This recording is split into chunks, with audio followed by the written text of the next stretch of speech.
Cümleten selamun aleyküm hanımlar. Diva Patik YouTube kanalıma hepiniz hoş geldiniz. Bugün birlikte iki şiş dikişsiz çok güzel bir patik yapacağız. Ben patiğimde ana renk olarak krem kullandım. Desenim için de pembe, fuşya ve yeşil olmak üzere 3 tane normal patiklik ipim var. Bu renkli iplerimiz çok az gidiyor. İplerimi hemen şöyle kenara alıyorum. Şişlerim 3 numara. Modelimiz de şöyle. Gayet kolay, çok güzel, gösterişli bir patik oldu hanımlar. Model bu şekil. Patiğimizin hiçbir yerinde dikişimiz yok. Tabanımız, patiğimizin topuk kısmı. Model bu. Bu patik benim elimin ölçülerine göre 37, 38 ve 39 numara ayaklar için uyumlu oldu hanımlar. Hemen patiği bırakıyorum. Birlikte başlayalım. Patiğimize yan bölümünden, kenar tarafından başlayacağız. Şöyle krem ipimiz ile 22 ilmek olarak. Şu birinci ilmeğim, 2, 3, 4, 5. Bu şekilde 22 ilmek atalım gelelim. 22 ilmeğimi attım geldim hanımlar. Şu kenara şöyle bir düğüm atacağım. Şimdi dönüyoruz. Patikte baştan sona haroşa örgü yapacağız. Ben haroşa örgüyü örgümüzün hem ön hem arka yüzünde düz örgü örerek elde ediyorum. Kenar ilmeğimi aldım. İlmeklerimi sırasıyla düz yani haroşa olarak öreceğim. Baştan sona düz örgü öreceğim hanımlar patiğimde. Haroşayı ters olarak da örebilirsiniz. Haroşayı ters örenler modeli arka yüzde kuruyorlar. Düz örenler ön yüzde kuruyor. Hani bunu da baştan söyleyeyim. Evet. Sonuncu ilmeğimi de ördüm. Şimdi geri döneceğiz hanımlar. Tekrar ön yüzdeyiz. Yine burada haroşalarımıza devam edeceğiz. Şimdi ön yüzde olduğumuzda şöyle kabul ediyorum. Şu başlangıç ipimiz eğer sol taraftaysa ön yüzdeyiz demektir. Tekrar bakın ilmeklerimi tamamen ön yüzde düz örüyorum. Sonra arka yüzde de düz öreceğim. Bir diş haroşa olacak. Kısaca haroşa örgü bu şekilde oluyor. Ön yüzde ve arka yüzde ilmeklerimizi örünce bir diş haroşa elde etmiş oluyoruz. Evet. Bakın sonuncu ilmeğimi de ördüm. Tekrar geri dönüyorum. Arka yüzdeyim. Kenar ilmeğimi aldıktan sonra burada da ilmeklerimi düz yani haroşa olarak örüyorum.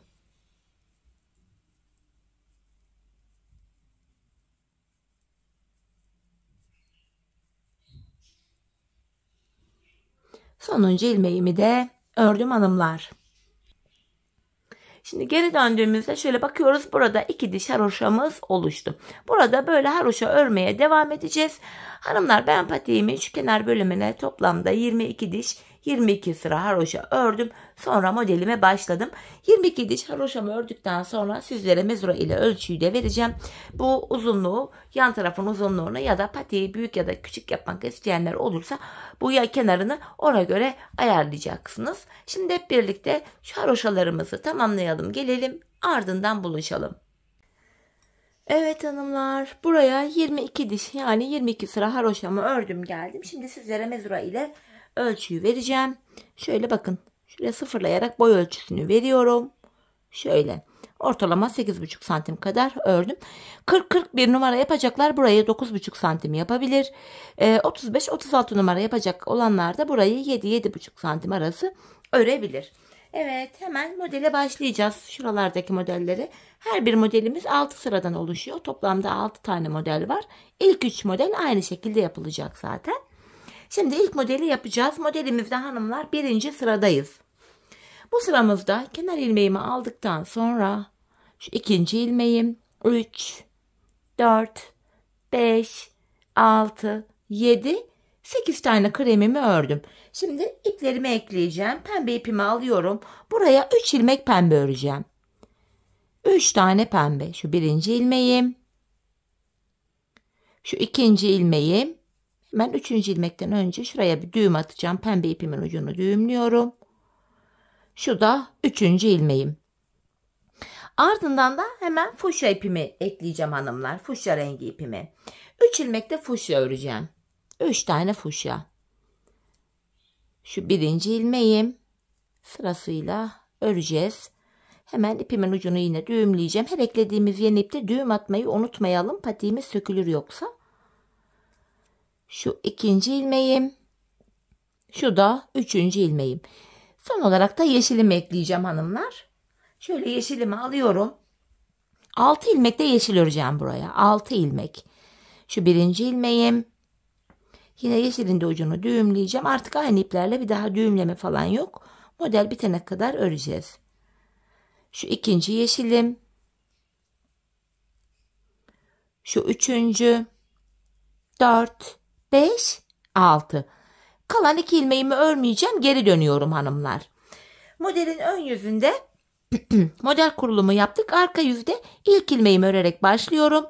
Arka yüzde ilmeklerimizi gördüğümüz renklerle örüyoruz. Yeşil ilmeklerimi yeşil ile ördüm. Arka yüzde renk geçişi yaparken ipi arkada bırakıyoruz. Şöyle yeşilin altından çaprazlamasına fuşyamı aldım. 3 fuşyamı fuşya ipimi ile örüyorum. Bakın yine fuşyayı arkada bırakıp pembemi aldım. 3 pembe ilmeğimi de pembe ipim ile öreceğim. Tekrardan pembeyi arkaya aldım. Kalan 8 ilmeğim krem ipimiz ile örülüyor. Model kurulumu sadece ön yüzde yapılıyor. Arka yüzde ilmekleri gördüğümüz renklerle örüyoruz. Şimdi geri döndük hanımlar. Ön yüzde modelde de ikinci sıradayız. Bu sıramızda kenar ilmeğimi aldım. İkinci ilmeğim 3, 4, 5, 6, 7 tane krem ördüm. Şöyle çaprazlamasına bakın kremin altından geçirerek pembeyi aldım. 3 pembe. Sonra şöyle fuşya ipimi alıyorum. 3 ilmek fuşya. Ve şöyle çaprazlamasına yeşilimi aldım. 5 ilmek de yeşil öreceğim. 1, 2, 3, 4, 5. Bakın burada 2 ilmek daha bıraktık. Her seferinde solda 2 ilmek bırakıyoruz. Tekrar geri döndüm. Arka yüzdeyim. Yine arka yüzde ilmeklerimi gördüğüm renklerle örüyorum. Yeşili arkada bırakıp fuşyamı aldım. 3 fuşyamı örüyorum. Fuşyamı arkada bıraktım. Pembemi aldım. 3 ilmek pembemi pembe ile örüyorum. Ve pembeyi arkada bırakıp kremimi aldım. Krem ilmeklerimi de krem ipim ile örüyorum. İkinci sıramızı arka yüzde bu şekilde tamamlamış olduk. Geri döndüm hanımlar, ön yüzdeyim. Modelde de üçüncü sıramız. 6 krem örerek başlıyorum. Kenar ilmeği 1, 2, 3, 4, 5 ve 6. Pembemi alıyorum. 3 pembe, 1, 2, 3.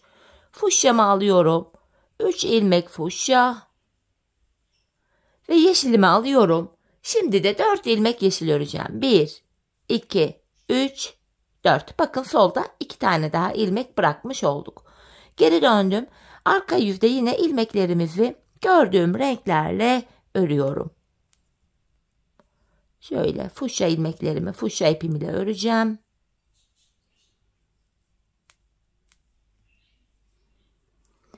Pembe ilmeklerimi pembe ile. Pembeyi de arkada bıraktım. Kalan ilmeklerimi de krem ipim ile örüyorum hanımlar. Evet, geri döndük. Ön yüzdeyiz. Şimdi de modelimizde 4. sıramıza geldik hanımlar. 4. sıramızda ilk 5 ilmeğim krem. Kenar ilmeği 1, 2, 3, 4, 5. Tekrardan 3 pembe, 1, 2, 3. 3 ilmek fuşya öreceğim. Ve hemen şuradan yeşilimi alıyorum. Buraya da 1, 2, 3 ilmek yeşil ördüm. Bakın 2 ilmek daha bıraktık kenarda. Tekrar geri döndüm. Yine ilk ilmeğimi örerek başladım. Yeşilleri yeşil ile, fuşyaları fuşya ile, pembeleri de pembe ile. En son kalan krem ilmeklerimi de krem ipim ile örüyorum. Evet, tekrar ön yüzde modelde 5. sıradayız hanımlar. 5. sıramızda da bakın şeklimiz oluşmaya başladı yavaş yavaş. Kenar ilmeğimi aldıktan sonra 2, 3, 4 tane krem ördüm. Pembemi alıyorum. 3 pembe. Fuşyamı alıyorum. 3 fuşya. Ve yeşilimi aldım. 2 ilmek yeşil ördüm. Kenarda 2 tane daha yeşil bırakmış olduk. Yine arka yüzdeyim. İlmeklerimizi tekrar gördüğüm renklerle örüyorum arka yüzde. Yine pembelerimi pembe ile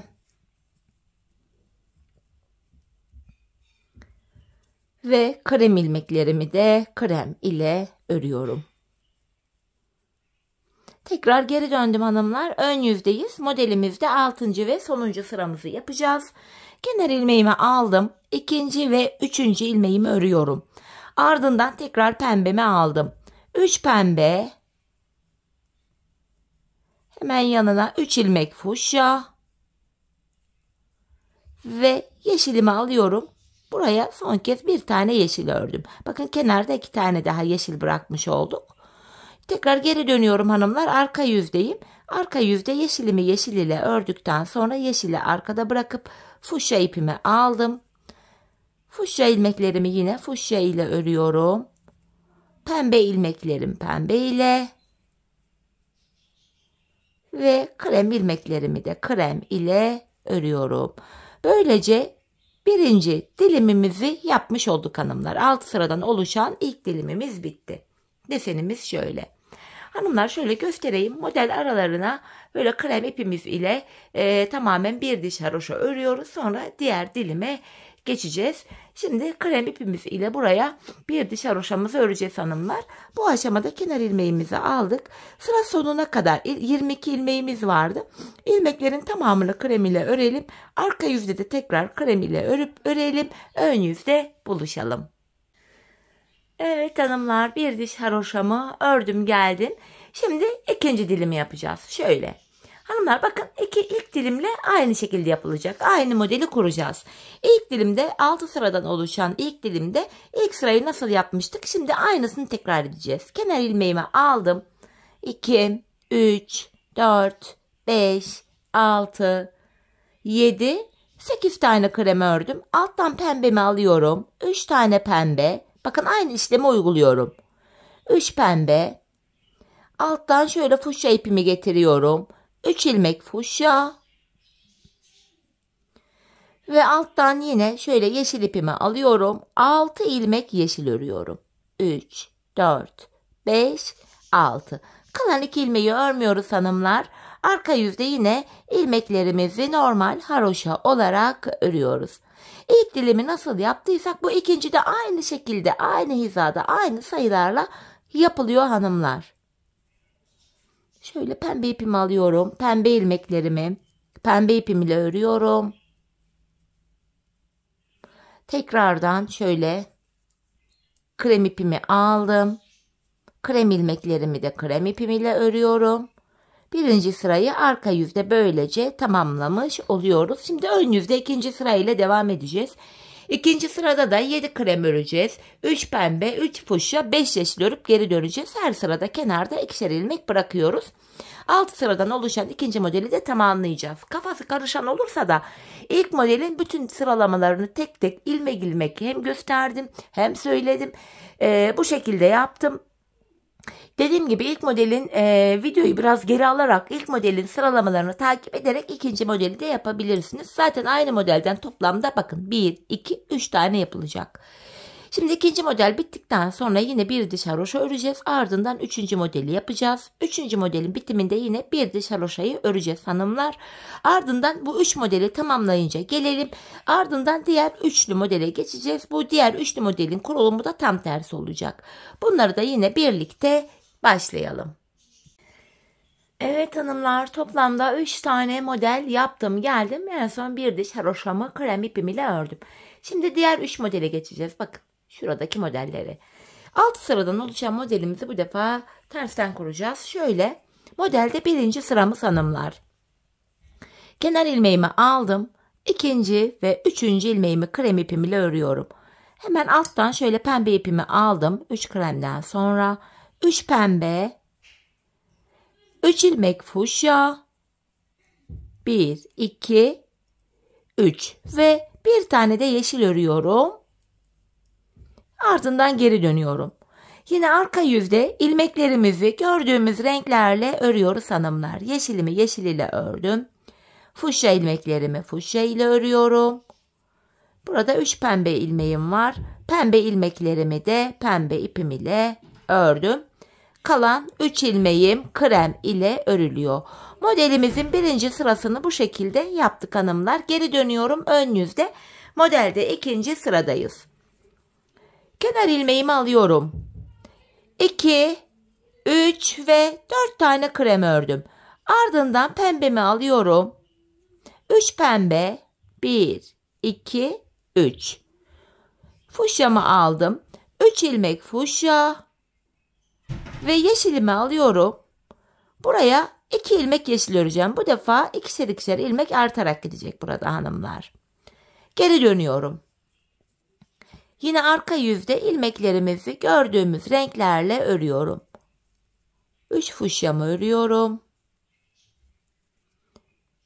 3 pembe ve kalan 4 ilmeğimi de krem ipim ile ördüm. Modelde ikinci sırayı arka yüzde tamamladık. Geri dönüyorum ön yüzde ve modelimizde 3. sıradayız hanımlar. Bu sıramızda kenar ilmeğimi aldım. 2, 3, 4, 5 krem ördüm. Hemen pembemi alıyorum. 3 pembe, 3 ilmek fuşya, 1, 2, 3 ve 3 ilmek de yeşil öreceğim. 1, 2, 3. Ardından yine geri dönüyorum. Arka yüzde tekrar ilmeklerimizi gördüğümüz renklerle örüyoruz. Fuşya ilmeklerimi fuşya ile örüyorum. Tekrar pembemi aldım. 3 pembemi pembe ile örüyorum. Ve tekrardan kremimi aldım. Kalan 5 ilmeğimi krem ipim ile örüyorum hanımlar. Tekrar geri döndük. Ön yüzde modelde 4. sıramız. Kenar ilmeğimi aldım. Şu ikinci ilmeğim. 3, 4, 5, 6 krem ördüm. Pembemi alıyorum. 3 pembe. Fuşyayı aldım. 3 ilmek fuşya. Ve yeşilimi aldım. 4 ilmek yeşil. 1, 2, 3, 4. Tekrar geri dönüyorum. Ve yine arka yüzde ilmeklerimizi örüyoruz. Yeşilleri yeşil, fuşyaları fuşya, pembeleri pembe, kremleri de krem ile. 3 fuşya, hemen 3 pembemi öreceğim. Bu şekilde. Kremimi aldım ve kalan ilmeklerimi krem ipim ile örüyorum. Evet, geri döndüm hanımlar. Ön yüzde modelde 5. sıradayız. 5. sıramızda kenar ilmeğimi aldım. İkinci ilmeğim 3, 4, 5, 6 ve 7. 7 kremimi ördükten sonra 3 pembe, ardından fuşyamı alıyorum. 3 ilmek fuşya, yeşilimi aldım. 5 ilmek de yeşil öreceğim. 1, 2, 3, 4 ve 5. Tekrar geri dönüyorum. Arka yüzde yine ilmeklerimizi gördüğümüz renklerle örüyoruz. 5. sıramız da bu şekilde tamamlanıyor hanımlar. Tekrardan pembemi aldım. 3 pembe. Tekrar kremimi aldım ve kalan ilmeklerim krem ile örülüyor. Bu şekilde 5. sıramızı bitirmiş olduk. Şimdi geri döndük hanımlar ön yüzde. Modelimizde 6. ve sonuncu sıramızı yapacağız. Kenar ilmeğimi aldıktan sonra 2, 3, 4, 5, 6, 7, 8 ilmek krem ördüm. Pembemi alıyorum. 3 pembe. Fuşyamı alıyorum. 3 ilmek fuşya. Ve yeşilimi alıyorum. 6 ilmek yeşil öreceğim. 4, 5 ve 6. Tekrar geri dönüyorum. Arka yüzdeyim. Yine arka yüzde ilmeklerimizi gördüğümüz renklerle öreceğiz. Bu şekilde hanımlar ilk dilimimizi bitirmiş olduk. Fuşya ilmeklerimi örüyorum. Pembeye geçtim. Pembe ilmeklerimi örüyorum. Ve tekrardan kremimi aldım. Kalan ilmeklerimi krem ipim ile örüyorum hanımlar. Bu şekilde. Evet, bakın gördüğünüz gibi bu diliminde, bu diğer diliminde ilkini bitirmiş olduk. Şimdi hanımlar araya bir diş haroşamızı krem ipimizle öreceğiz. Çünkü dilim aralarında bir diş haroşamız vardı. Şimdi bakın buraya da aynı dilimden toplamda 3 tane yapacağız. İlkini yaptık. Araya bir diş haroşa ördükten sonra aynı şekilde ikinci dilimi yapacağız. Tekrar araya bir diş haroşa örüp bu üçüncü ve sonuncu dilimi yapacağız hanımlar.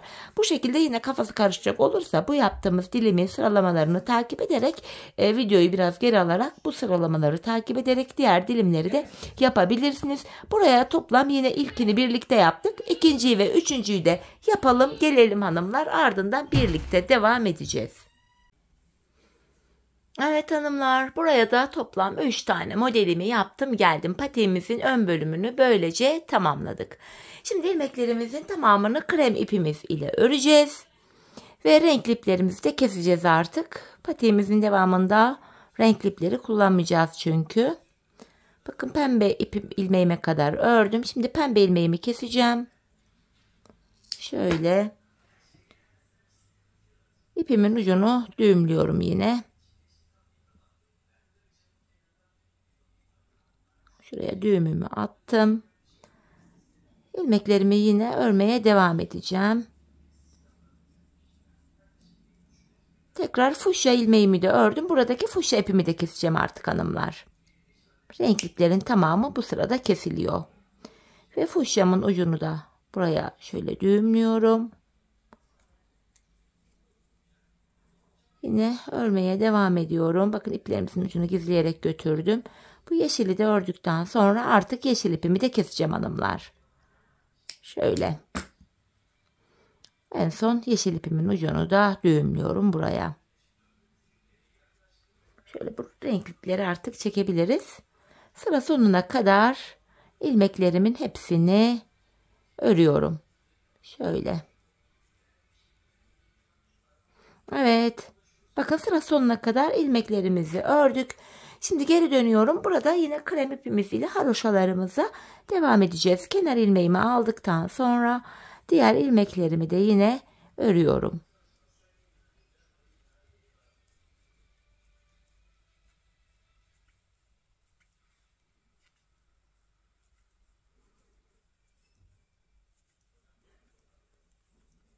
Sonuncu ilmeğimi de ördüm.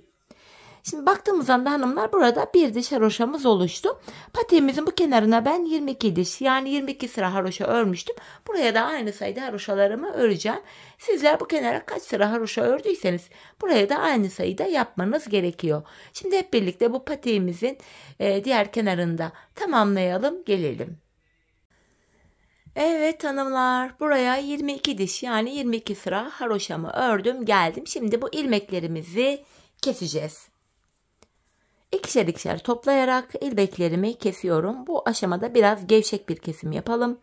Patiğimizin arka topuk bölümünü örerken kesim yaptığımız kenar ilmek yerlerinden ilmekler çıkaracağız. İlmekleri kolay çıkartabilmek için gevşek kesim yapmamızda fayda var.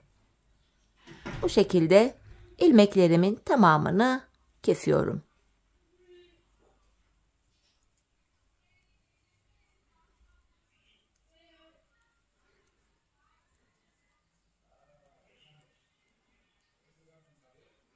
Son bir ilmeğim kaldı. Onu da kestim. Şuraya şöyle 2 tane zincir atacağım. İpimi kesiyorum. Evet. Patiğimizin bu üst bölümünü böylece tamamlamış olduk hanımlar. Şimdi şu geniş yerden başlayacağız. İlmekler çıkararak tabanımızı yapacağız. Bakın şu şekilde kenarlardan ilmek çıkartmamız gerekiyor. Bu taban bölümü için şöyle ucu kapalı yine 3 numara şiş kullanacağım. Dileyen misinalı şiş de kullanabilir hanımlar. Hemen şöyle bu kenardan ilk kenar ilmek yerine girerek ilmekler çıkartmaya başlayacağım. İlk ilmeğimi hemen şuraya, bakın, ilk kenar ilmeğini kenar ilmek yerine girerek çıkartıyorum. Bu şekilde sırayla ilmekler çıkaracağız. Şöyle ikinci ilmeğimi çıkarttıktan sonra şu kenara bir düğüm atıyorum. Böyle ilmeklerimi çıkarıyorum. Bakın şu üçüncü ilmeğim, şu dördüncü, şöyle beşinci, 6, 7, 8, 9, 10, 11, 12. Bu şekilde ilmekler çıkaracağız hanımlar. Ben bu uçtan şu diğer uca toplamda 86 ilmek çıkarttım. Siz yanlardaki haroşa sayılarını benden fazla ya da eksik yapmış olabilirsiniz ölçülerinize göre. Buna göre ilmek sayınız benimkinden 5-6 ilmek fazla ya da 5-6 ilmek eksik olabilir. Dediğim gibi ben bu sayılarda bu kenardan diğer uca 86 ilmek çıkarttım. Şimdi ilmeklerimizi çıkartalım, gelelim. 86 ilmek çıkarttım hanımlar. Şimdi geri dönüyorum. Arka yüzdeyim. Kenar ilmeğimi örmeden alıyorum.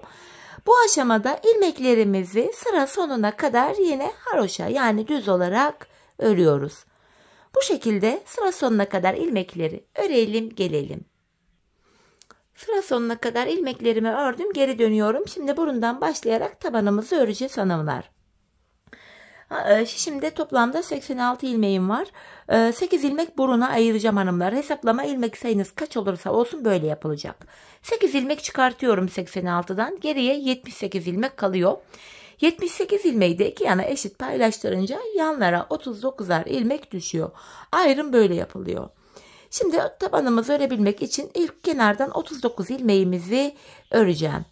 Bu şekilde 4 ilmeğim oldu. 5, 6, 7, 8, 9, 10, 11, 12, 13, 14, 15, 16, 17, 18, 19, 20, 21, 22, 23, 24, 25, 26, 27, 28, 29, 30, 31, 32, 33, 34, 35, 36, 37, 38 ve 39 ilmek ördüm. Şimdi burnumuz için 8 ilmek daha öreceğim. 1, 2, 3, 4, 5, 6, 7, 8. Saydığımızda şu sol kenarda da 39 ilmek kalıyor. 8 ilmekten sonra geri döndüm. Bu aşamada ipimiz hep karşıda olacak. İlk ilmeği örmeden alacağız. 8 ilmeğimi öreceğim şimdi. Şu ikinci ilmeğim. 3, 4, 5, 6, 7, 8. Tekrar geri dönüyorum. Hanımlar, buraya 8 ilmek ile bir diş haroşa yaptık. Şimdi tabanımız 12 ilmek olacak. 12 olana kadar da her sırada yanlardan birer ilmek ekleyerek ortaya koyacağız onu. İpim karşıda, ilkini örmeden aldım. 8 ilmeğimi öreceğim. 3, 4, 5, 6, 7, 8. Bir ilmek de yandan örerek ortaya ekledim. 9. Geri döndüm. İpim karşıda, ilk ilmeği örmeden aldım. 9 ilmeğimi öreceğim.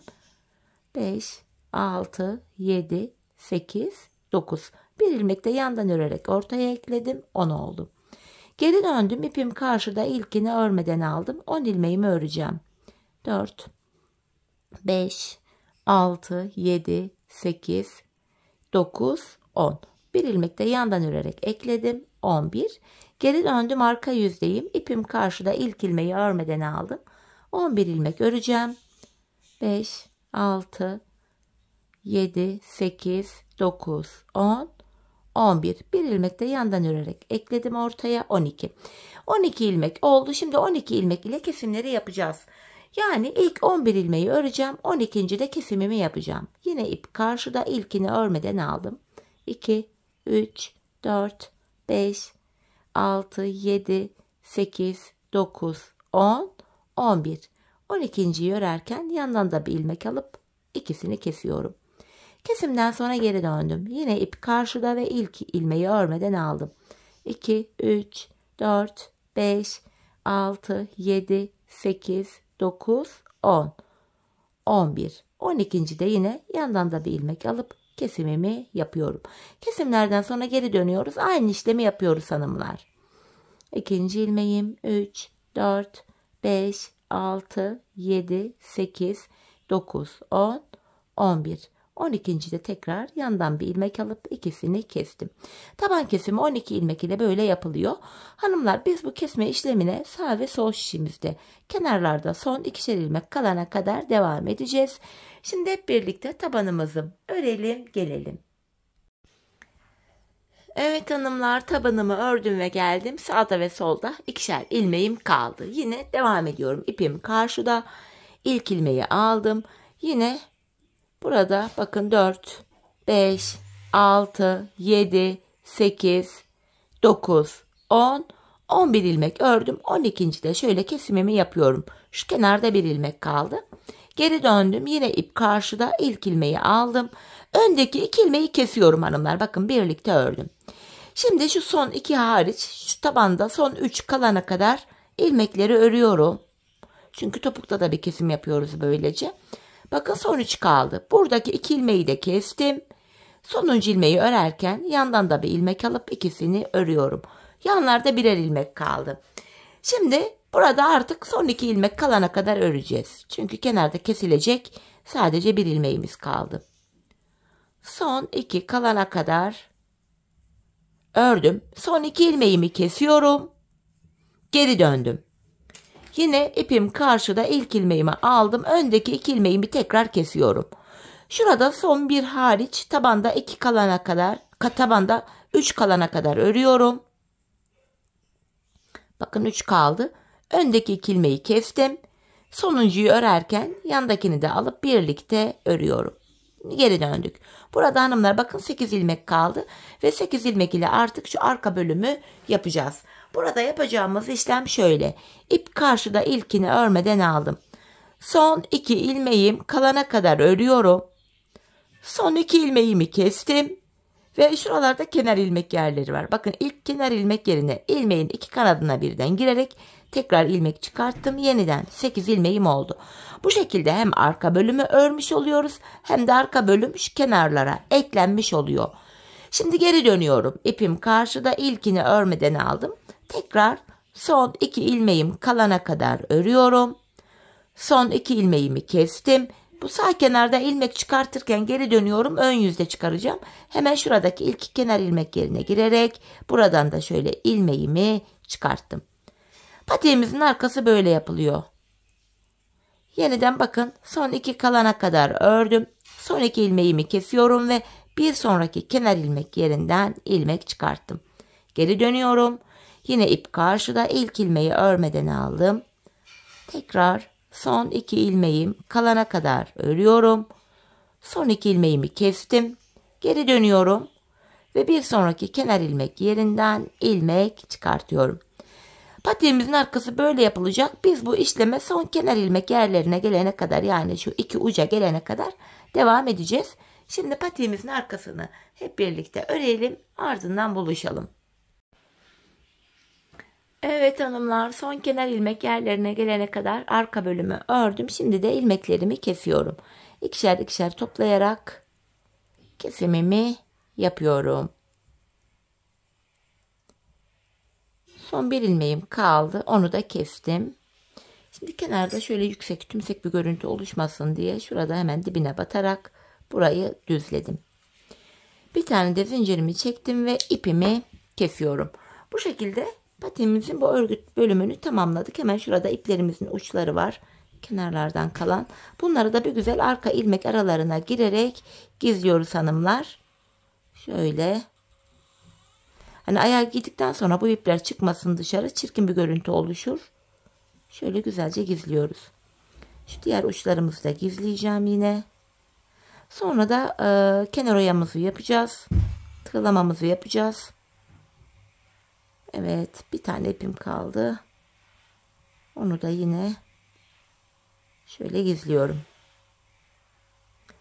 Evet, patiğimizin bu örgü bölümünü bitirdik hanımlar. Görüntü itibariyle patik bu. Hemen bakın, şöyle 3 sıradan oluşan bir kenar oyam var. Kenar oyamın ilk sırasında yeşil ipimi kullandım. Öncelikle yeşil ipim ile şöyle bir ilmek oluşturuyorum. Arka topuğu bitirdiğimiz yerden itibaren şöyle ilmeğimi sabitliyorum. Hanımlar, buralarda sırasıyla şöyle önce sabitleyeceğim. Kenar ilmek yerlerine girerek sık iğne tekniği uygulayacağız. İpimi şişime tığıma doluyorum. Bakın, kenar ilmek yerine hemen sıradaki kenar ilmek yerine ilmeğin iki kanadına birden girip ilmek çıkartıp tığımdaki 3 ilmeği topluyorum.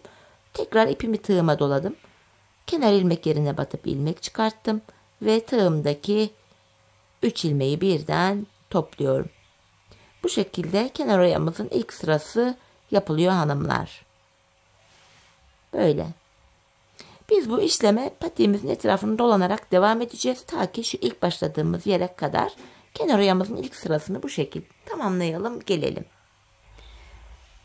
Evet, kenar oyamı yaptım hanımlar. En son buraya bir zincir çekip yeşil ipimi kesiyorum. Hemen ipimin ucunu yeşil ilmek aralarına girerek gizleyeceğim. Şimdi kenar oyamızda ikinci sıramızı yapacağız. Bunun için de fuşya rengi ipimi kullanacağım. Şöyle fuşya rengi ipimi alıyorum.